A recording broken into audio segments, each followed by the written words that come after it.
রোজ রাতে যখন আমরা ঘুমোই তারপর আবার ঘুম থেকে উঠি সকালবেলায়, তারপর একটা প্রত্যেক দিনই নতুন সকাল আসে, নতুন দিন আসে। তো আজকের দিনটা, তার মধ্যে কিছু কিছু দিন রয়েছে যেই দিনগুলো আমাদের জীবনে ভীষণ স্পেশাল, তাই না? তো আজকের দিনটা সেই রকম আমার জীবনে ভীষণ স্পেশাল। তো সকাল সকাল ঘুম থেকে উঠেছি। মর্নিং সবাইকে, হ্যালো, কেমন আছো তোমরা সবাই? আমি তো খুব খুব খুব ভালো আছি।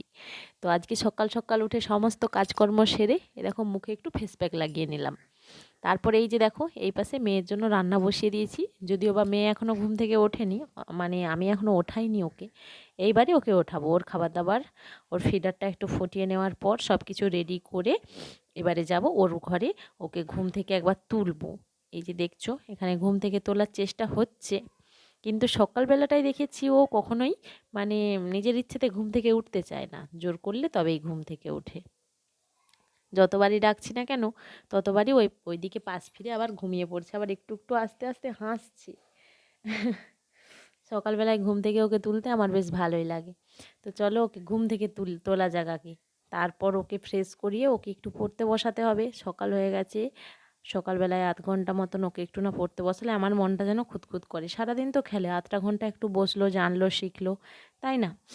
তো এই হচ্ছে ব্যাপার। তো চলো তাহলে ওকে রেডি করিয়ে দিই, তারপর আমি যাব স্নানে। তো সব কিছু কমপ্লিট হয়ে গেছে, মেয়েকে খাওয়ানো হয়ে গেছে, মেয়ে পড়তে বসেছিল, পড়ে উঠে পড়েছে। আর আমি দেখো এখানে স্নান সেরে এসেছি রুমের মধ্যে। রুমটা অগোছালো হয়ে রয়েছে, তো ভাবলাম সবার আগে আবার বিছানার কাজটা গুছিয়ে নিই। বিছানাটা না গোছানো থাকলে, তোমাদের বারবার বলেছি, আমার খুব একটা ভালো লাগে না, রুমের মধ্যে ঢুকতে ইচ্ছে হয় না। তো এই যে দেখছো, সবার প্রথমে ওই জন্য নিজেকে এখনও ঠিক পর্যন্ত করিনি, আগে বিছানা গোছাতে এসেছি। তো চলো আগে বিছানাটা গুছিয়ে নিই। এই যে বিছানা তোমাদের দাদাভাই কিছু কিছু দিন গুছিয়ে দেয়, আজকে কি হয়েছে গোছায়নি, তো আমাকেই গোছাতে হচ্ছে। অগত্যাই গতি নেই আর, আমাকেই করতে হবে। এই হচ্ছে ব্যাপার। তো তোমাদের বললাম আজকে আমার জীবনে একটা স্পেশাল ডে রয়েছে। কী হয় বলো তো, কিছু কিছু দিনের জন্য আমরা গোটা বছর তাকিয়ে থাকি কবে আসবে ওই দিনটা। সত্যি কথা বলতে আজও সেই রকমই একটা আমার জীবনের, মানে আমার বলবো না, আমাদের জীবনের স্পেশাল দিন। তো এই হচ্ছে ব্যাপার। তো তার জন্য সারাদিন অনেক কাজকর্ম এখনও বাকি রয়েছে, তাই খুব সকালে উঠেছিলাম। সকাল থেকে উঠে সব কাজকর্ম সেরে এই মাত্র সময় পেলাম তোমাদের কাছে আসার। তো চলো তাহলে একদম রান্নাঘরে চলে যাই, কারণ সকাল থেকে না কাজ সারলে আমি কিছু সারতে পারবো না। আর কি আছে আমার জীবনে স্পেশাল দিন, সেটা তো তোমাদেরকে জানাবোই। তো আজকে তোমাদের সঙ্গে একটু শেয়ার করব। এই যে দেখো আলু কেটে রেখেছি, এখানে দেখো এটা বাসমতি রাইস, চালটা ধুয়ে ভিজিয়ে রেখেছি। আর এপাশে দেখো জলটা ফুটিয়ে দিয়েছি, ভাতটা যে হবে তার জন্য জলটা ফুটিয়ে দিয়েছি। এখানে লবঙ্গ, এলাচ, দারুচিনি, গোলমরিচ আর বেশ খানিকটা লবণ নিয়ে নিয়েছি। দিয়ে জলটার মধ্যে দিয়ে অল্প একটু তেল দিয়ে দিলাম। জলটা আরেকবার ফুটে উঠলে তারপর ওর মধ্যে চালগুলো অ্যাড করব। তো আজকে আমি বানাবো হচ্ছে বিরিয়ানি। তো তোমরা হয়তো আলুটার সাইজটা আর চাল এসব দেখে হয়তো বুঝতে পেরেছো, কিংবা না পারলেও আমি বললাম আজকে বানাবো হচ্ছে একটু বিরিয়ানি। আসলে অনেক দিন ধরে বিরিয়ানি বানানোর খুব ইচ্ছেও হচ্ছিল মনে মনে, আর ভাবলাম যেহেতু আজকে, তাই জন্য ভাবলাম আজকেই একটু বানিয়ে নিই। কারণ কোনো স্পেশাল দিনে স্পেশাল কিছু আইটেম করতে ভালো লাগে, তাই না? আচ্ছা, এখানে দেখো বিরিয়ানির জন্য পেঁয়াজ কেটে রেখেছি, একটুখানি আদা রসুনের পেস্ট করে রেখেছি। আর এই পাশে দেখো বিরিয়ানির যে মশলা, এটা আমার হোমমেড মশলা। তো এটা আমি আমি সঙ্গে সঙ্গে তৈরি করে রেখেছিলাম এমন নয়। আর এই পাশে দেখো কথা বলতে বলতে তোমাদের সঙ্গে আমার ভাতটা একদম পারফেক্টভাবে রেডি হয়ে গেছে। তোমাদের দাদাভাই এই দেখো এদিকে চিকেন নিয়ে চলে এসছে। চিকেনটাকে একদম ধুয়ে পরিষ্কার করে, যেহেতু বিরিয়ানি সেহেতু চিকেনের পিসগুলো একটু বড় সাইজের হবে, লেগ পিসটাই বেশি রয়েছে, আর একটা দুটো অন্য মাংস রয়েছে আর কি। তো কেটে ধুয়ে রেডি করে দিয়েছে, এবার রান্নাটা করে নেওয়ার পালা। তো এই যে দেখছো কড়াইয়ের মধ্যে অল্প একটু তেল ঘি গরম করে পেঁয়াজগুলো একদম লাল লাল করে ভেজে নিতে হবে। সবার ফার্স্ট বিরিয়ানির এটাই আমার কাজ। তো এই যে দেখছো একদম লাল লাল করে ভালো মতন করে এগুলোকে লাল লাল করে ভেজে নিতে হবে। তোমাদের সঙ্গে অল্প একটু, মানে আমি যেরকম পারি সেরকম অল্প একটু বিরিয়ানি রান্না শেয়ার করব, রেসিপিটা শেয়ার করব। তো পেঁয়াজগুলো ভেজে নেওয়ার পর তার মধ্যে দিয়ে দিলাম বেশ খানিকটা জল। অনেকটাই জল দিতে হবে, কারণ আলু আলু মাটন সবটাই এই জলের মধ্যেই সেদ্ধ হবে, মানে সবটা দিয়ে সেদ্ধ হবে। তা না হলে আবার বিরিয়ানিটা দমে বসানো হবে এই জলটাই, মানে এই জলটাই বেঁচে থাকবে, দিয়ে সেইটা দিয়ে মানে বিরিয়ানিটা দমে বসানো হবে। তো তার জন্য তোমরা বুঝতেই পারছো অনেকটা জল লাগবে। তো এর মধ্যে দিয়ে দিলাম একটু কাশ্মীরি লঙ্কা আর একটুখানি হলুদ। তো মানে হলুদটা এখনও দেওয়া হয়নি, এই যে দেখো হলুদটা দিয়ে দিলাম। তো সব কিছু দিয়ে দিলাম, দিয়ে আর লবণ, পরিমাণ মতো লবণটা তো দিতেই হবে। তো দিয়ে এটার মধ্যে এবার একটা একটা করে আলুগুলোকে দিয়ে দেবো। আলুগুলো দেওয়া হয়ে গেলে এটাকে ঢাকা দিয়ে আলুগুলো এর মধ্যে পারফেক্টভাবে সেদ্ধ হওয়ার জন্য আমি অপেক্ষা করব। তো চলো, এই যে জলের পরিমাণটা তোমরা দেখতেই পাচ্ছ, আলুগুলো প্রায় ডুবু ডুবু। আর এর মধ্যে লাস্টে দিয়ে দিলাম আদা রসুনের, যে অল্প একটু আদা রসুনের জলটা দিলেও হতো, তো আদা রসুনের পেস্টটা আমি দিয়ে দিলাম। তো এই যে দেখছো, এবার এটাকে আমি ঢাকনা দিয়ে সেদ্ধ হওয়ার জন্য অপেক্ষা করব। সবশেষে দিয়ে দিলাম একটু মিঠে আতর, এই যে দেখছো 2 ফোঁটা কি 3 ফোঁটা মিঠে আতর। তো শেষ অবধি তোমাদের সঙ্গে বিরিয়ানি রান্নাটা মানে আমি মানে রেসিপিটা শেয়ার করতে পারলাম না, কারণ একটু ফোনটারও একটু সমস্যা হয়ে গেছিলো। আমি জানি না, আমার ফোনটা কিছুদিনকাল বড্ড সমস্যা করছে, বড্ড হ্যাং করছে ফোনটা। তো মধ্যিখানে আর ভিডিওটা দিতে পারলাম না।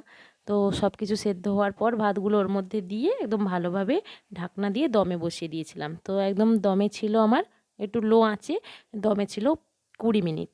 তো তারপরে এই যে দেখছো আমার একদম বিরিয়ানি, এখানে ধোঁয়া ওঠা বিরিয়ানি একদম রেডি। তো তলায় লেগে যায়নি, সুন্দর ঝুরঝুরে সুন্দর একটা জিনিস তৈরি হয়েছে। আমি নিজেও ভাবতে পারিনি এত সুন্দর হবে। আসলে আগে করেছিলাম, তবে কি বলো তো, আমাদের আর তো আর রোজ রোজ করা হয়ে ওঠে না। আর যেটা আমরা রোজ রোজ না করি, অনেক দিন ছাড়া ছাড়া করি, সেটার মধ্যে সেটা করতে গেলে একটা মনের মধ্যে একটা ভয় কাজ করে, তাই না? মানে আমার হয়, আমি জানি না কার হয় কার হয় না। তো তোমরা এই যে দেখছো, এখানে আমার বিরিয়ানিটা একদম রেডি, পারফেক্ট, একদম দারুণ সুন্দর ঝুরঝুরে আর অসাধারণ টেস্ট হয়েছিল বিরিয়ানিটা। সত্যি কথা বলতে, তোমাদের কেউ যদি অন্যরকমভাবে বিরিয়ানি তৈরি করতে পারো, কমেন্ট বক্সে লিখে আমাকে পাঠিও। তবে একটাই কথা শেষমেশ বলবো, অসাধারণ হয়েছিল টেস্টটা। আমি নিজেও ভাবতে পারিনি এতটা সুন্দর হবে। তো তোমাদের দাদা ভাই ভাগ্নি সবাই খেয়ে ভীষণ ভালো বলেছে, এটাই আমার খুব খুব ভালো লেগেছে। আসলে বাড়িতে তোমাদের দাদা ভাই, আমি, ভাগ্নি, আমরা তিনজনেই প্রায় বেশি বিরিয়ানিটা খাই। আর কেউ সেভাবে অতটা বিরিয়ানিটা পছন্দ করে না, খায় অল্প স্বল্প, কিন্তু সেভাবে পছন্দ করে না। কিন্তু তো ভাগ্নির বড্ড পছন্দের জিনিস বিরিয়ানি, আর আমারও কি বলবো তোমাদের, আর বড্ড পছন্দের জিনিস বিরিয়ানি। তো এই হচ্ছে ব্যাপার। তো এই যে দেখছো একদম খাওয়ার জন্য রেডি করে নিয়েছি। ওই পাশে দেখো ভাগ্নিকে দিয়ে দিয়েছি, এই দেখো তোমাদের দাদা ভাই এখানে বসে গেছে। একটা করে লেগ পিস নিয়েছে সবাই, আর 1 পিস করে আলু। বিরিয়ানিতে যেটা হয়, আমি এগ দিইনি, কারণ একসঙ্গে এগ চিকেন সব কিছু খাওয়া যাবে না। তাই জন্য বেকার বেকার দিয়ে যেটা নষ্ট হবে সেটা দিয়ে আমার মনে হয় সেটা না দেওয়াই ভালো। তো তাই জন্য দিলাম না। তো এই যে দেখছো, তো যাই হোক, শেষমেশ যে রান্নাটা ঠিকঠাক হয়েছে এটাতেই আমি খুশি। তো চলো তাহলে, আর কি বসে থাকা যায়, বিরিয়ানির প্লেট নিয়ে চলো খেয়ে নিই। তো বিকেলবেলা এলাম তোমাদের কাছে। আমি সকাল থেকে তোমরা দেখেইছো আমাকে, এতটা ব্যস্ত ছিলাম যে মানে ওপরে যে আসবো দেখবো কি হচ্ছে সেটার কোনো সময় আমার ছিল না। তো বুঝতে পারছিলাম কিছু একটা হচ্ছিল, তো সবটাই আমার কাছে ছিল সারপ্রাইজ। তো ভাগ্নি আর তোমাদের দাদাভাই মিলে এই সব কিছু রেডি করেছে, এত সুন্দর ডেকোরেশনটা করেছে। মানে আমি ওপরে এসে জাস্ট অবাক হয়ে গেছিলাম। খুব ভাল লাগছিল, মানে সেই ভালো লাগাটা কোনো কিছু ভালো লাগার অনুভূতি কাউকে বলে শেয়ার করা যায় না। সেটা মনের মধ্যে একটা আলাদা রকম ফিলিংস হয়, তাই না বলো? তো তোমাদেরকে তো তোমরা হয়তো দেখে বুঝতে পেরেছো। তো আজ আমাদের 5th অ্যানিভার্সারি, 5 বছর আমাদের পূর্ণ হলো। তো তার জন্যই সকাল থেকে এত তোড়জোড় চলছিল। এটা বিকেল টাইম, কারণ সন্ধেবেলায় ভাগ্নের টিউশন রয়েছে। বাড়িতে সবাই না থাকলে যেন মানে খালি খালি লাগে, তখন ভালো লাগে না। তো ওই জন্য বিকেলবেলা এটা আমরা কেকটা কাটবো বিকেলবেলায়। তো এই যে দেখছো সব কিছু রেডি হয়ে গেছে। এই যে আমি ড্রেসটা পরে রেডি হয়েছি। ড্রেসটা তোমাদের দাদাভাই কিনে এনেছে, ম্যাচিং করা ড্রেস। আমারও ইয়েলো কালারের একটা ড্রেস, আর ওর ইয়েলো কালারের একটা পাঞ্জাবি, মানে কুর্তা পাঞ্জাবি যেগুলো আর কি, তো কিনে এনেছে। তো এই যে দেখছো সব কিছু রেডি হয়ে গেছে। এখানে আমরা কেক কাটার জন্য একদম রেডি হয়ে গেছি। মেয়েকে বললাম কেকের ছুরি ধরতে, বাট মেয়ে ভয় পাচ্ছে, আগুনটার জন্য মেয়ে ভয় পাচ্ছে। তো এই যে মানে 1 বছরের প্রতীক্ষার অবসান হলো। একটা বছর অপেক্ষা করে থাকি এই দিনটার জন্য, ফাইনালি কেকটা কেটে সেই দিনটাকে সম্পূর্ণ করলাম। মনের মধ্যে একটা আলাদা রকমের ভালো লাগা কাজ করে, তাই না বলো? মানে সেটা কাউকে বলে বোঝানো যায় না, জাস্ট একটা আলাদা রকম অনুভূতি। এই দিনটার জন্য অনেক দিন থেকে অপেক্ষা করে থাকি, পুরো বছরটা অপেক্ষা করে থাকি। তো ফাইনালি সেই দিনটা আজকে চলে এসছে। তো কেক কাটা হলো, তোমাদের দাদাভাই আমাকে খাইয়ে দিল, আমি তোমাদের দাদাভাইকে খাইয়ে দিলাম। তো এইভাবে আমরা একে অপরকে সবাইকে কেক খাইয়ে দিলাম। তো চলো তাহলে, কেক কাটা সম্পূর্ণ হলো। তো ভীষণ ভালো লাগছিল সত্যি কথা বলতে, মানে আনন্দে যেন পাগল পাগল ভাব হয়ে গেছিলাম।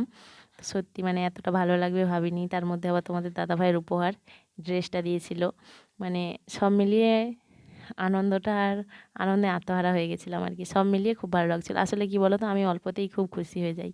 মানে আমার জীবনের এই বিশেষ দিনগুলো কেউ যদি মনে করে, নিজের থেকে মনে করে, আমার না বলাতেই নিজের থেকে মনে করে কিছু করে, আমার যেন আমার ভালো লাগাটার কোনো সীমা থাকে না। মানে তখন যদি একটু কিছুও করে, সেই ভালো লাগাটা একটা আলাদা রকম, মানে আমার মনের মধ্যে অনুভূতি হয় আর কি। তো এই হচ্ছে ব্যাপার। তো চলো, হয়ে গেল এই বছরের মতো অ্যানিভার্সারি। তোমরা সবাই আমাদেরকে আশীর্বাদ করো, আমরা যেন সারা জীবন এইভাবে সুখে থাকতে পারি, এটাই তোমাদের কাছে আমি চাইবো। আর সব মিলিয়ে ডেকোরেশন সব বাবু ঘুনে দিয়েছে, দেখছো?